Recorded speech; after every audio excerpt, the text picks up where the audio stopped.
देखिए आज पढ़ रहे हैं हम तेरे प्रश्नावली का एग्जाम्पल नंबर 5 और एग्जाम्पल नंबर 5 में बहुत कुछ कहा गया है, सुनेंगे।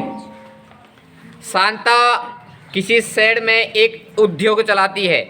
यह शेड एक घनाभ के आकार का है ना जी? बिल्कुल एक उद्योग है ये, आप इसे जो समझ रहे वो नहीं है ना?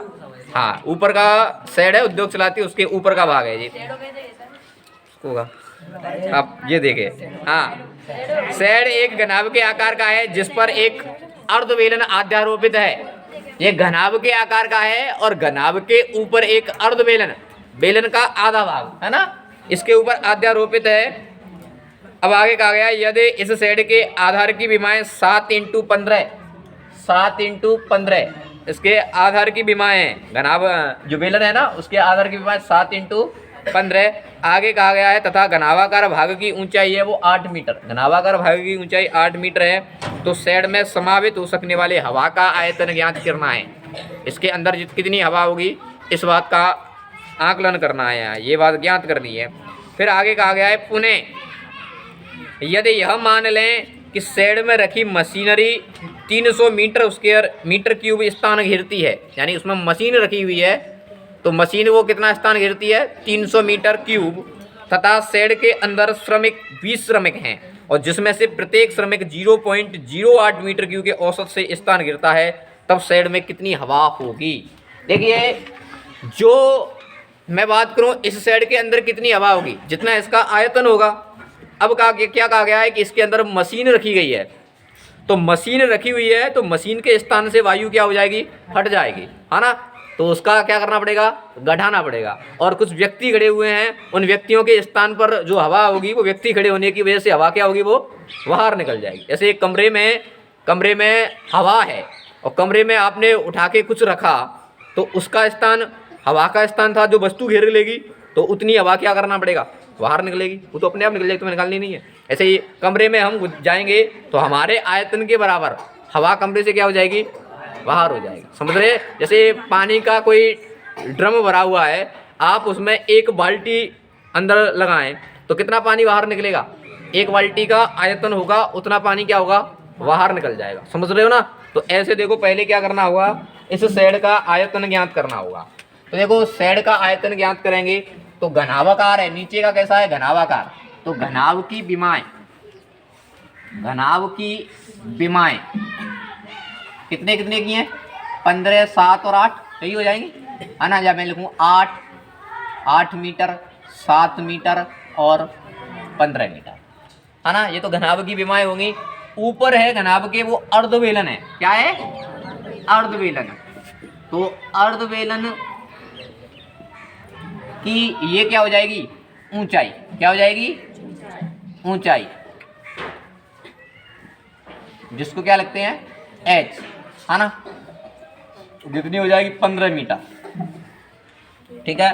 और ये अर्धवेलन है, ये क्या होगा, इसका व्यास, क्या होगा, व्यास कितना, 7 मीटर, कितना है, व्यास 7 मीटर है तो त्रिज्या कितनी हो जाएगी, 7/2 मीटर। अब देखिए क्या कहा गया है, शेड का आयतन, तो यह शेड किससे मिलकर के बना है, घनाभ से और अर्धवेलन से। तो देखिए मैं लिखूंगा घनाभ का आयतन प्लस अर्धवेलन का आयतन, तो देखिएगा घनाभ का आयतन क्या होता है, L × B × H, बेलन का आयतन होता है πr²h, आधा कर दें तो क्या हो जाएगा, अर्धवेलन, क्या हो जाएगा, बेलन का आयतन πr² होता है, अर्धवेलन का आ गया है तो 1/2 लगा देंगे। अच्छा ये तो प्लस तो होगा यहाँ, ठीक है। L का मान कितना, 8, B का मान 7 और H का मान 15 प्लस 1/2, पाई का मान 22/7 और R का मान कितना है, 7/2, उसका अर्थ तो 7/2 इंटू H की बात की जाए तो बेलन की ऊंचाई कितनी है, 15, कितनी है, 15। काटा पीटी देखो 8 7 56 हाँ, इंटू 15 प्लस 2 से ये कितनी बार कट जाएगा 11 बार, 7 से ये कितनी बार कट जाएगा 7 बार, एक एकम 7 एकम 7। और कुछ काटा बेटी नहीं हो रही है फिलहाल। तो देखिएगा 11 सत्ते 77 बटे 2 का 2 से गुणा करेंगे तो 4 इंटू 15। अब देखिएगा 15 का गुणा करेंगे 15 चिक्का 90 की 0 हासिल 9, 15 पंजे 75, 75 और 9 कितना हो जाएगा 84, कितना हो जाएगा 84 प्लस, ठीक है 4 का इसमें भाग देने तब 15 का गुणा कर लेंगे, 4 का भाग देंगे तो 4 एकम 4, कितना बचेगा 3, तो कितना हो जाएगा 36, तो 9 चौको 36, कितना बचेगा 1 बचेगा, पॉइंट लग के कितना हो जाएगा 10, 4 दूनी 8, कितना बचेगा 2 बचेगा 20 हो जाएगा, 4 पंजे 30 इंटू 15। अब देखिएगा 840 प्लस 15 का गुणा करेंगे क्या हो गया बोलो, 15 का गुणा करें 15 पंजे 75 की 5 हासिल 7, 15 दूनी 30, 30 और 7 37 की 7 हासिल याद रखना कितनी 3, 15 नम्मा 135, 135 और 3 हो जाएगा 138 की 8 हासिल 13, 15 एकम 15, 15 और 13 कितना हो जाएगा 15 और 10 25 और 3 28, है ना। और 2 अंक बाद पॉइंट लगेगा, इसको जोड़ेंगे, हाँ 2 बार लगेगा है ना, किसने किया हाँ, इसको जोड़ेंगे तो पॉइंट 75 तो वैसे ही हो जाएगा, 4 और 8 8, 8 और 4 12 की 2 हासिल 1, 8 और 2 10 और 1 11 मीटर क्यूब। हाँ ये आयतन आया है किसका, ये शेड है इसका आयतन आया है। अब इस प्रश्न में आगे ये कहा गया है कि इसके अंदर कुछ मशीनरी का आयतन है कितना 300 मीटर घन मीटर क्यूब, है ना, ये मशीनरी का आयतन है। और कुछ व्यक्ति भी खड़े हुए हैं, व्यक्ति कितने खड़े हुए हैं 20 श्रमिक खड़े हैं, कितने खड़े हैं 20 श्रमिक। तो देखिएगा इधर देखो साफ साफ बात देखें पहले, देखिए या नीचे नहीं, ओहो अब ठीक है। देखिए अब देखा जाए मशीन द्वारा घेरा गया आयतन, मशीनरी द्वारा घेरा गया आयतन, घेरा गया आयतन, मशीनरी द्वारा कितना आयतन घेरा गया है 300 मीटर क्यूब, है ना। अब 20 व्यक्ति हैं और प्रत्येक व्यक्ति कितना आयतन घेरता है 0.08, तो 0.08 मीटर क्यूब की दर से 20 व्यक्तियों द्वारा घेरा गया आयतन, तो देखिएगा एक व्यक्ति घेरता है 0.08, 20 कितना घेरेंगे 20 का क्या कर देंगे गुणा, तो 1 0 तो वैसे ही आएगी, 2 का गुणा करेंगे 8 दूनी 16 की 6 हासिल 1 0 16 हो जाएगा, कितने अंक बाद पॉइंट 2 अंक बाद, तो 1.6 मीटर कितना हो जाएगा 1.6 मीटर। हाँ देखिए ये मशीन, अबे इधर देखो, हाँ अब देखो मशीनरी और व्यक्तियों का आयतन क्या होगा, कुल आयतन में से घटा दिया जाएगा, है ना। तो देखो अब मैं कह सकता हूं कि शेड का आयतन जब मशीनरी और व्यक्ति शेड के अंदर हों, इधर देखो शेड का आयतन कब, जब मशीनरी और व्यक्ति शेड के अंदर हों, कितना आया था 1128.75 आया था टोटल। इसमें से क्या करेंगे मशीनरी का आयतन और व्यक्तियों का आयतन क्या कर देंगे घटा देंगे, माइनस मशीनरी का आयतन कितना था 300 और व्यक्ति कितने आयतन गिर रहे हैं 1.6, है ना, यही तो रहा ना। तो देखो 1128.75 माइनस इनको जोड़ेंगे तो 301.6, है ना। अब इसमें से इसको क्या करेंगे, घटाएंगे तो कितना बचेगा, 827.15 नहीं बोलेंगे, 1.5 मीटर क्यूब। समझ में आई बात? तो देखो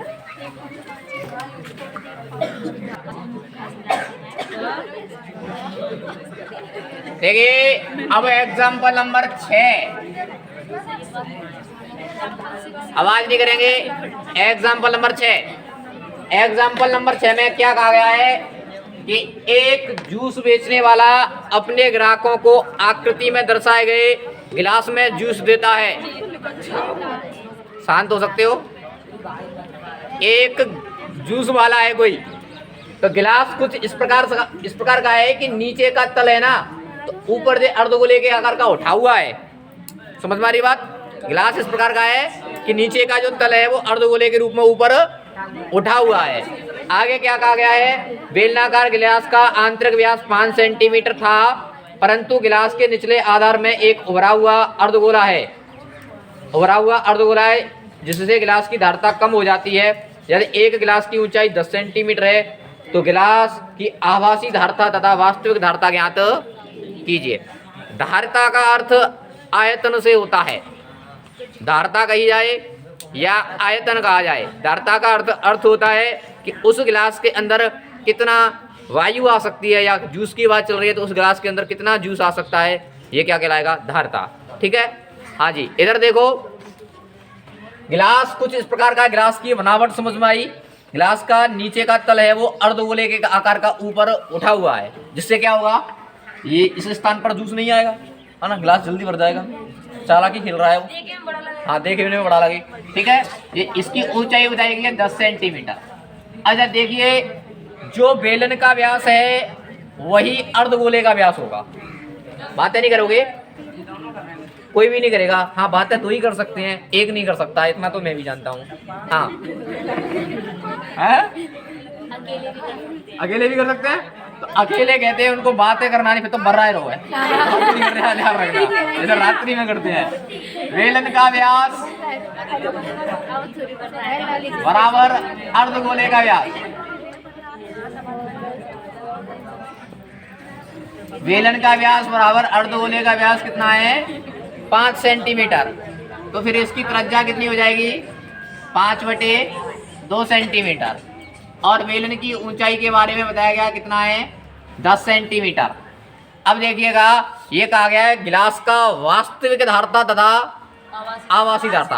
आभासी का अर्थ समझते हो, जितनी आभास हो, लगता हो कि ये गिलास में कितना आएगा। जैसे ऊपर से देखने में, बाहर से देखने पर गिलास का आयतन कितना नजर आएगा। समझ में आ रही है ना। आभासी का अर्थ नहीं समझते हैं। अच्छा, वो आपने ऑप्टिक्स में यानी कि फिजिक्स में पढ़ा होगा, विज्ञान में, कि आभासी। बस समझदार है बाकी के आप लोग। क्या हो गया? हाँ देखिए, पहले हम आभासी धारता निकालें। गिलास की आभासी धारता कहें या आयतन कहें, तो गिलास कैसा होता है, बेलन के आकार का है। ये बेलन के आकार का होने को तो शंकु के आकार का भी हो सकता है, आगे बढ़ेंगे हम। ये बेलन के आकार का दिया हुआ है। बेलन का आयतन होता है पाई आर स्क्वायर एच। तो पाई का मान 22/7 का है, 3.14 का है, 3.14 का है। तो पाई का मान 3.14, आर का मान कितना, 5/2, स्क्वायर है तो 5/2 इंटू एच का मान कितना है, 10। तो देखिएगा, 2 से ये कितनी बार कट जाएगा, 5 बार, और 2 से ये कितनी बार कट जाएगा, 1.57 बार कट जाएगा। ठीक है, तो देखिए 1.57, पहले 5 का गुणा इसके साथ कर लूँ, 7 35 की 5 हासिल लगी 3, 5 25 और 3 28 की 8 हासिल 2, 5 एकम 5, 5 और 2 7, 2 अंक बाद पॉइंट लगेगा। तो ये इसका गुणा दिया है, बचा गया 5 और 5 पचम 25। 25 का इसके साथ में गुणा करेंगे तो 25 पंजे 125 की 5 हासिल 12, 25 अट्टे 200, 200 और 12, 212 की 2 हासिल 21, 25 सत्ते होने लड़का 25 सत्ते 175, हासिल कितना था 21। तो जोड़ के कितना हो जाएगा, 5 और 1 6 7 और 196 हो जाएगा। हाँ 2 अंक बाद पॉइंट आएगा, तो 196.25 सेंटीमीटर क्यूब हो जाएगा गिलास का आवासीय धारता, यानी कि गिलास इतने का नजर आएगा कि इसमें इतना जूस आ सकता है। ठीक है, अब निकालेंगे गिलास की वास्तविकता, है ना, गिलास का वास्तविक धारता, गिलास की वास्तविक धारता। तो बताइए वास्तविक धारता क्या होगी? बेलन की धारता। सहवाग शांत हो जाओगे, आपस में बातें नहीं। कौन बोल रहा है? ये कोई भी नहीं बोलेगा। हाँ, सहवाग, आवाज नहीं। बेलन की धारता माइनस बेलन की धारता, बेलन में से जो अर्धगोला है इसका भाग ऊपरी उठा हुआ है, तो ये क्या करना पड़ेगा? कम करना पड़ेगा। बेलन की धारता माइनस अर्धगोले की धारता, अर्धगोले की धारता। धारता कहें या आयतन कहें, ध्यान रखना एक ही बात है। ठीक है, हाँ जी। बेलन की धारता, तो बेलन की धारता ज्ञात कर चुके हैं हम, कितना? 196.25 माइनस अर्धगोले की धारता, तो अर्धगोले का आयतन क्या होता है? अर्धगोले का आयतन 2 पाई आर स्क्वायर। हाँ, आयतन की बात की जाएगी तो 2/3 पाई आर क्यूब, मैं क्षेत्रफल लिख रहा था, है ना, 2/3 पाई आर क्यूब। तो 196.25 माइनस के 2/3 पाई का मान 3.14 बोला गया है। आर, आर कितनी है? 5/2 क्यूब बोला गया है, तो कितनी बार गुणा करेंगे? 3 बार गुणा करेंगे। ठीक है जी, देखिए 1 2 से 2 कैंसिल आउट हो जाएगा। ठीक है, 1 2 से 3.4 कितनी बार? 1.57 बार हो जाएगा। ठीक है, अब देखिएगा अभी हाल हमने किया था 100, ये कितना हो रहा है? 196.25 हो रहा है माइनस। अब देखो अभी हाल हमने क्या क्या गुणा किया था? 101.57 इंटू 5 इंटू 5 इंटू 5 ही तो किया था, तब ये मान आया है। तो आज भी वही स्थिति है, 1.57 इंटू 5 इंटू 5 इंटू 5, तो वही मान आएगा। अभी हाल जो देखो यहाँ से भी हाल हमने गुणा किया था 1.57 इंटू 5 इंटू 5, यही तो गुणा किया, तो ये उत्तर आया। तो यहाँ भी देखो 1.57 इंटू 5 इंटू 5 इंटू 5 करें तो यही उत्तर आएगा। कितना? हाँ हाँ, वो मना कौन कर रहा है? धैर्य रखो थोड़ा सा, बटे में 2 नहीं 6 बच रहा है। तो मेरा मतलब जाएगा इससे क्या हुआ? हमें गुणा नहीं करना पड़ा 2 बार, समझ मारी ना बात? 2 बार गुणा नहीं करना पड़ा। ठीक है, तो 196.25, अब 6 का भाग दे लो इसमें, 6 का भाग देंगे तो 6 18, 1 बचेगा 16 हो जाएगा, 6 दूनी 12 है, 4 बचेगी, पॉइंट लग के कहते हैं 42, तो 64 42, भाग टूट की 0, लगभग इतना ही हो जाएगा। आगे नहीं दे रहे, लगभग 2 अंक तक ले आए, घटाएंगे तो कितना हो जाएगा? घटाइए इसमें से कितना हो जाएगा?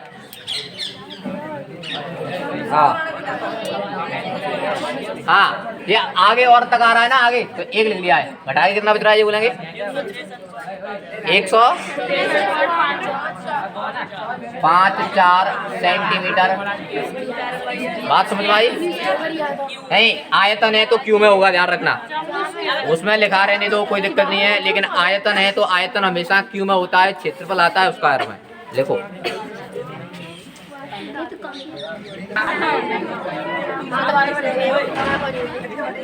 Example number 60।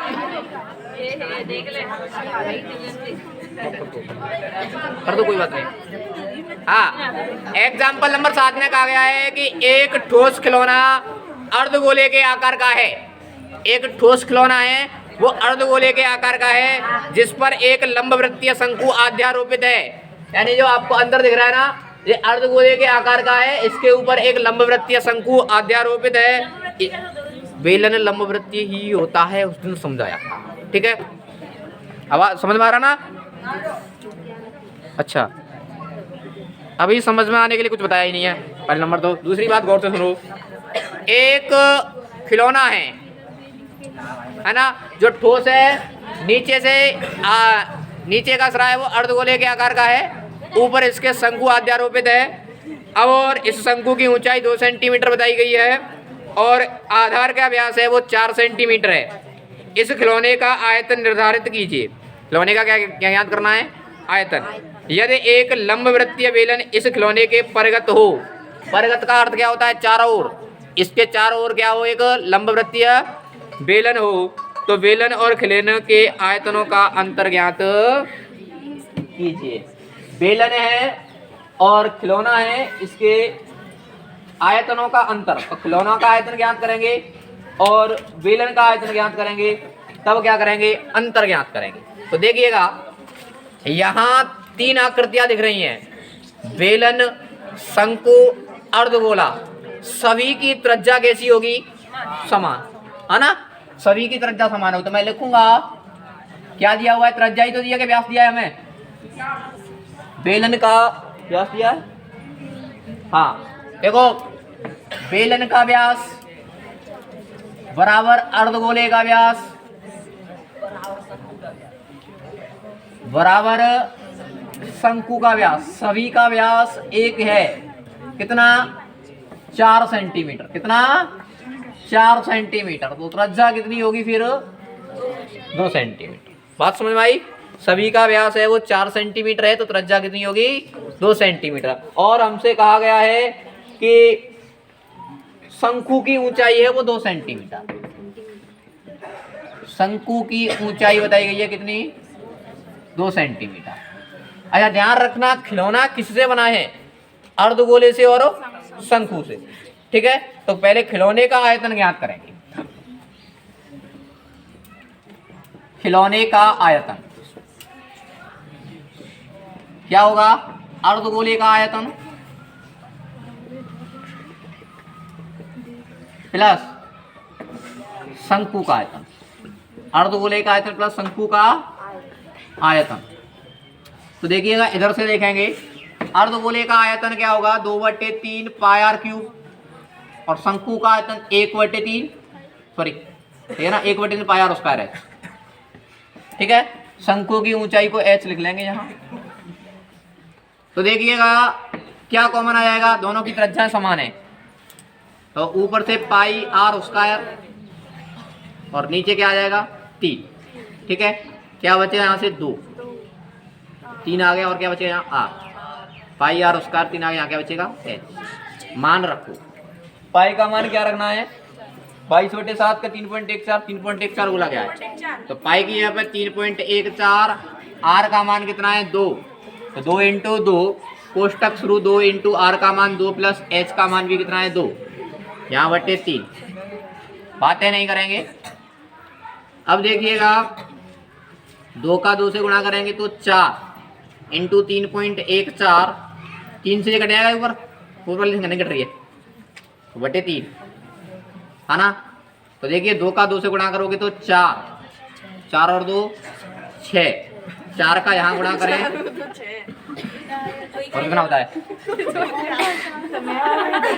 एक होता है, हाँ 10 चौक 16 की 6, हासिल 1, 4 एकम 4 और 1 5, 4 3 12, 2 अंक बाद पॉइंट लगेगा बटे 3, यहाँ 4 और 2 6 हो जाएगा, 3 से 6 कितनी बार कट जाएगा, 2 बार।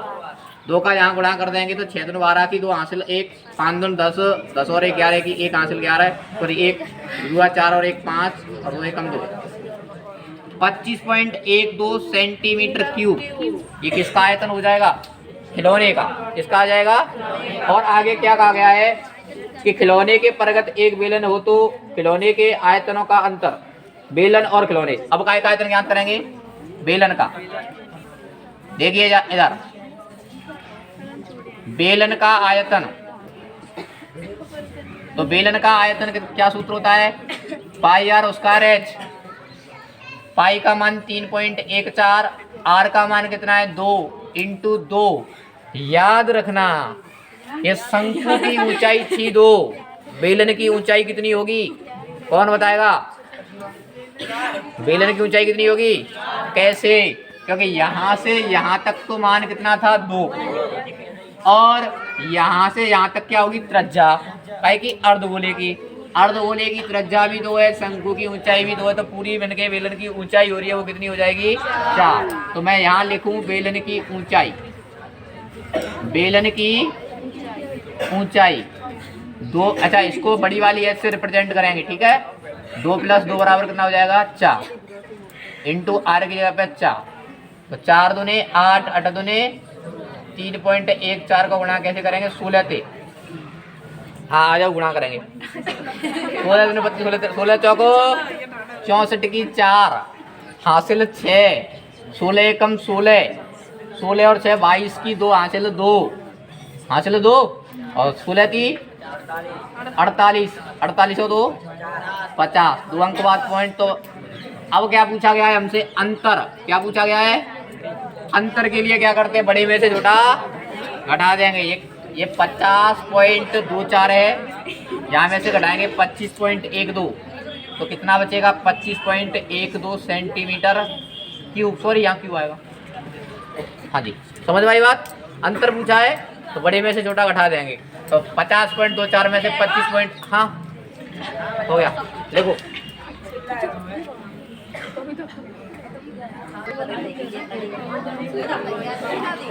देखिएगा 13.2 का पहला सवाल, जिसमें कहा गया है कि एक ठोस है वो एक अर्धगोले पर गड़े शंकु के आकार का है।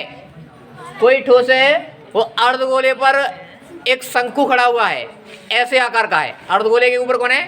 शंकु। जैसा कि आप चित्र में देख पा रहे हो, जिसकी त्रिज्याएं 1 सेंटीमीटर हैं। दोनों की त्रिज्याएं कैसी होंगी? एक समान। कितनी है? 1 सेंटीमीटर। तथा शंकु की ऊंचाई है उसकी त्रिज्या के बराबर है। शंकु की ऊंचाई है शंकु की त्रिज्या के बराबर है। इस प्रकार बने ठोस का आयतन पाई के पदों में व्यक्त कीजिए। पाई के पदों में व्यक्त करने का अर्थ क्या होगा?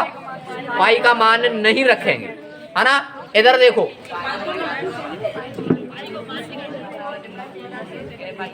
अर्धगोले की त्रिज्या होगी वो काय के बराबर होगी?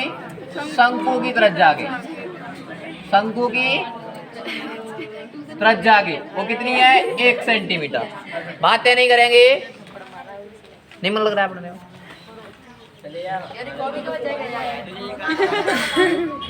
देखिए कॉपी चेक की बात की जा रही है, करेंगे, परेशान ना। हाँ, 1 सेंटीमीटर है। और शंकु की ऊंचाई के बारे में बताया गया है, जिसको मैं आर से लिखूंगा। शंकु की ऊंचाई के बारे में बताया है, जितनी बड़ी त्रिज्या है उतनी बड़ी ऊंचाई है। त्रिज्या 1 सेंटीमीटर की, तो ऊंचाई भी कितनी होगी? 1 सेंटीमीटर की। तो इस ठोस का क्या ज्ञात करना है? आयतन। बात है नहीं करोगे, ठोस का आयतन। तो देखिए ठोस किससे मिलके बना है? अर्धगोले से और शंकु से। तो अर्धगोले का आयतन,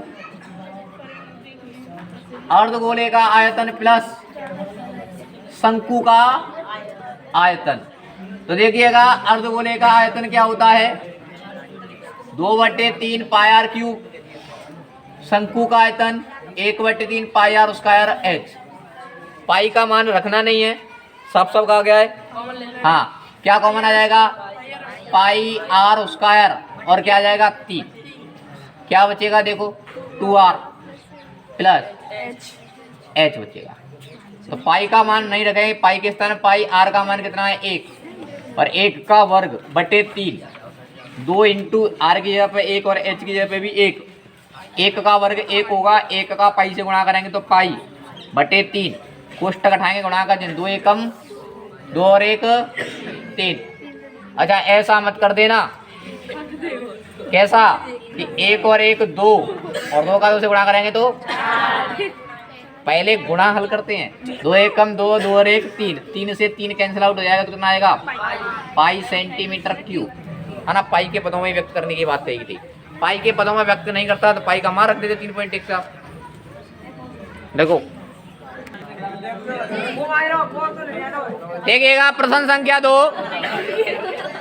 प्रश्न संख्या 2 में कहा गया है कि एक इंजीनियर के विद्यार्थी रचेल से एक पतली एल्युमिनियम शीट का प्रयोग करते हुए, शांत हो जाओ, का उपयोग करते हुए एक मॉडल बनाने को कहा गया है, जो एक ऐसे ठोस के आकार का है जिसके सिरे पर 2 शंकु जुड़े हुए हैं। बेलन के आकार का है, बेलन के आकार का है जिसके दोनों सिरों पर क्या जुड़े हुए हैं? शंकु। ऐसा मॉडल तैयार करना है एक विद्यार्थी को। आगे कहा गया है इस मॉडल का व्यास 13 सेंटीमीटर और उसकी लंबाई 12 सेंटीमीटर है। यदि प्रत्येक शंकु की ऊंचाई 2 सेंटीमीटर तो रचेल द्वारा बनाए गए मॉडल का अंतर्विष्ट का आयतन ज्ञात कीजिए। मान लीजिए कि मॉडल की आंतरिक विमाएं लगभग बराबर, क्या हो गया? 3 सेंटीमीटर। हाँ, बस कोई दिक्कत नहीं है। इधर देखिए, समझे कि कैसा है? बेलन के आकार का है और बेलन के दोनों सिरों पर शंकु लगा हुआ है, ठीक है। और इस मॉडल का व्यास बताया गया है कितना? 3 सेंटीमीटर। अच्छा, जितना व्यास बेलन का होगा उतना ही व्यास शंकु का। तो मैं लिखूं बेलन का व्यास,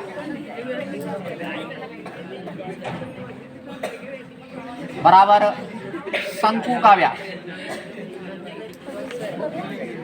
बेलन का व्यास बराबर शंकु का व्यास कितना दिया है 3 मीटर, तो त्रिज्या कितनी हो जाएगी 3/2 मीटर। अच्छा बस सेंटीमीटर ही है, छोटा सा ही बना रहा भैया, चलो सेंटीमीटर लग रहा है हमें क्या लो।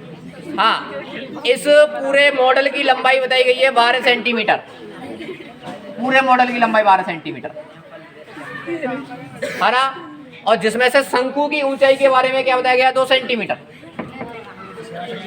शंकु की ऊंचाई कितनी है 2 सेंटीमीटर। अब समझिए बेलन की ऊंचाई की आवश्यकता होगी, तो बेलन की ऊंचाई ज्ञात करेंगे। देखिएगा टोटल लंबाई है वो 12 है, यहां से यहां तक कितनी है, और शंकु की ऊंचाई 2 इधर हुई 2 इधर हुई, टोटल 12 में से कितना कम कर देंगे 2 और 2 4, कितनी हो जाएगी। मैं इसको बड़ी वाली एस से रिप्रेजेंट करेंगे ताकि दोनों अलग अलग दिखाई जा सके, ठीक है। इस मॉडल का आयतन ज्ञात करना है, तो देखिएगा मॉडल का आयतन, मॉडल का आयतन, मॉडल किससे बना है बेलन से और 2 शंकुओं से, तो मैं कहूंगा बेलन का आयतन प्लस 2 शंकुओं का आयतन, 2 शंकुओं का आयतन। तो देखो बेलन का आयतन क्या होता है पाई आर स्क्वायर एच, बेलन की एच को एच माना है, ये बड़ी वाली एच बड़ी एच माना है, और 2 शंकु का आयतन क्या होता है 1/3 पाई आर स्क्वायर एच। अच्छा कॉमन क्या आ जाएगा पाई आर स्क्वायर, यहाँ भी है, यहाँ एच बड़ी वाली है ध्यान रखना, ये छोटी वाली है, ठीक है। तो क्या कॉमन आएगा पाई आर स्क्वायर, क्या बचेगा एच प्लस 2/3 स्मॉल एच, ये तो बचेगा। देखो पाई का मान क्या लिखा जाए 22/7 लिख लें, ठीक है। आर का मान कितना है 3/2, वर्ग लगाए तो 3/2 इंटू 3/2, बड़ी वाली एच का मान कितना है 8 प्लस 2/3 इंटू स्मॉल एच का मान कितना है 2, तो 2 से 1 कितनी बार कट जाएगी 11 बार, 11 दिया 33, 33 दिया 99, 7 दूने 14, हाँ 8, 2 का 2 से गुणा करेंगे तो 4/3। इधर देखें ऊपर देखो, इसको हल करेंगे तो 99/14, इसके नीचे उसने तो एक बिंदु बना ले, हाँ बिंदु बना लेंगे, इसके नीचे उसने तो 1 लगाएंगे तो 3 एलसीएम आएगा, जाके नीचे 3 बार जाओ 38 24 प्लस 3, तो 99 पूरी 4 आएगा, 99/14 24 और 4 28/3 से कितनी बार कट जाएगा 33 बार, और 14 दूने 28, 33 दूने 66 सेंटीमीटर क्यूब। तो इस मॉडल का आयतन 66 सेंटीमीटर क्यूब। बात समझ में आई? तो वीडियो को देखने वाले वीडियो को लाइक ज़रूर करें, जिन्होंने चैनल सब्सक्राइब नहीं किया वो चैनल सब्सक्राइब करें। धन्यवाद आज के लिए, फिर कल मिलेंगे अगले प्रश्न के लिए।